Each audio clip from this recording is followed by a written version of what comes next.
Across Jamaica's parliament, there have been times when meetings, important committee meetings, were cancelled not because of fierce debate or walkouts, but because too few members showed up.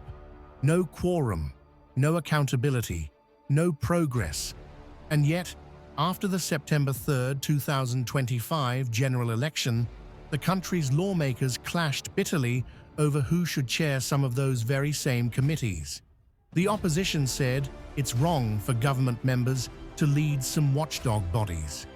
The government said the standing orders allow it. But here's the real question.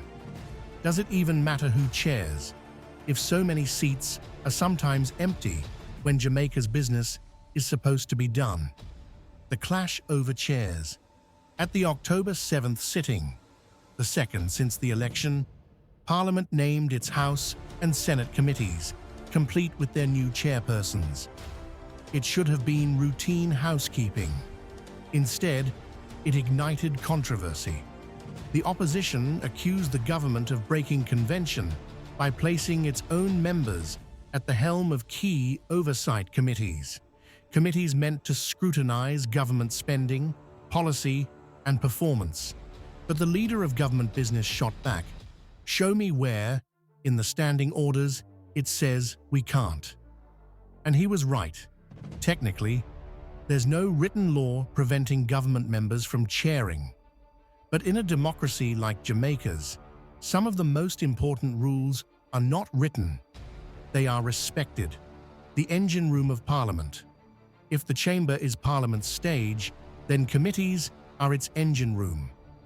They are where the hard work happens, where bills are picked apart, where the spending of public money is questioned, where citizens and experts can actually be heard. There are three main types: sessional select committees, which handle recurring areas; special select committees, which investigate single issues; and joint select committees, which include both houses. Among the most important are the Public Accounts Committee, PAC, and the Public Administration and Appropriations Committee, PAAC. They are the watchdogs of Jamaica's democracy, tracking how every dollar of taxpayers' money is used. But watchdogs only protect the House when someone's there to keep them awake. When a tradition was born. To understand why this debate matters, go back to 2007, when then Prime Minister Bruce Golding made an extraordinary move. He invited the opposition to chair 6 of Parliament's most powerful committees, including the PAC and PAAC. It wasn't weakness, it was wisdom. Golding said it was to strengthen the effectiveness of the opposition in the House. That moment reshaped parliamentary culture. It said, oversight isn't a favor to the opposition, it's a duty to the people. From then on, Jamaica joined the ranks of strong democracies, where opposition-led committees were the norm, not the exception. So when that balance is threatened, it's not a minor procedural tiff. It's a question of how serious Jamaica really is about accountability. Why the chair still matters. The chair isn't a ceremonial role. The chair decides who speaks, what gets investigated, and what reports reach the public. A chair from the governing party can easily face conflicts of interest. They are being asked to investigate their own ministers, their own cabinet colleagues.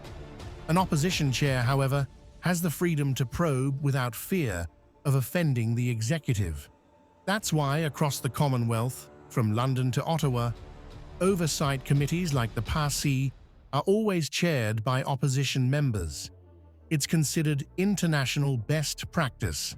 In the United Kingdom, most committee chairs are elected by a secret ballot of the entire House, ensuring independence. In Canada, opposition MPs must lead a set number of key committees by rule. But in Australia's House of Representatives, every committee is chaired by the government, and critics say oversight there is weak and toothless. So, Jamaica has a choice. Follow the accountability model of the UK and Canada, or drift toward the executive-centric model that limits scrutiny. The real crisis: empty. Still, there's a deeper truth. Even with the perfect chair, nothing works if members don't show up. In recent years, committee meetings have been postponed, adjourned, or flat-out cancelled because not enough MPs attended to form a quorum. Sometimes it's 3 or 4 members short. Sometimes it's 1. And when that happens, the people's business simply stops. Reports go unwritten. Bills go unreviewed. Accountability dies in silence. It's not just embarrassing, it's costly. Public servants prepare for these meetings. Reports are printed. Staff hours are wasted. Yet the record will show meeting cancelled due to lack of quorum. Opposition leader Mark Golding, for instance, attended every PAC meeting during one parliamentary year. That's the level of commitment needed from everyone. Because the truth is, Parliament isn't failing because members disagree. It's failing because too many are absent when it counts. So maybe the scandal isn't about who's holding the gavel, it's about who's missing from the chair next to it.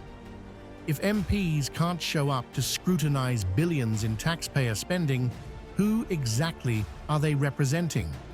Lessons from the Commonwealth. There are lessons to learn. In the UK, committee chairs are chosen through a vote of all MPs, giving them independence from both government and opposition whips. In Canada, certain oversight committees must be chaired by the opposition, locking accountability into law. In Australia, the ruling party chairs everything, proof that unchecked power breeds complacency. Jamaica stands at a crossroads between these systems. It can either double down on transparency or slip quietly into a culture where oversight is symbolic, not serious. The way forward. Here's how to fix it. 1. Codify the rule that opposition members must always chair PAC and PAAC. No more debates, no more guessing. 2. Adopt a hybrid power-sharing model for other committees. Let the opposition chair a fair share based on their strength in the House. 3. Publish attendance records for every MP for every committee. Let Jamaicans see who's doing the work. 4.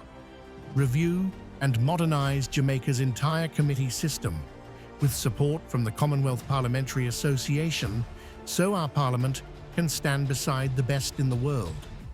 Because accountability doesn't depend on one party, it depends on every seat being filled and every voice being heard. Bonus facts. Fact 1. One Jamaican committee once went an entire year without a single meeting, but every member still collected allowances. Fact 2. In the UK, a televised PAC hearing once triggered a cabinet resignation within 24 hours. Fact 3. Jamaica's standing orders, now being reviewed, were originally written before independence.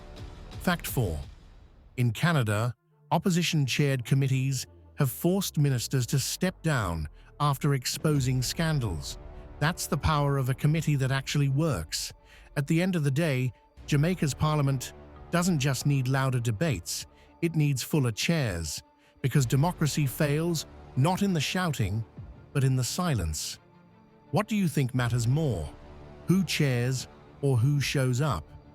Let's talk about it in the comments. And if you believe Jamaica deserves a parliament that truly works for the people, please subscribe to this channel, Impacting Jamaica.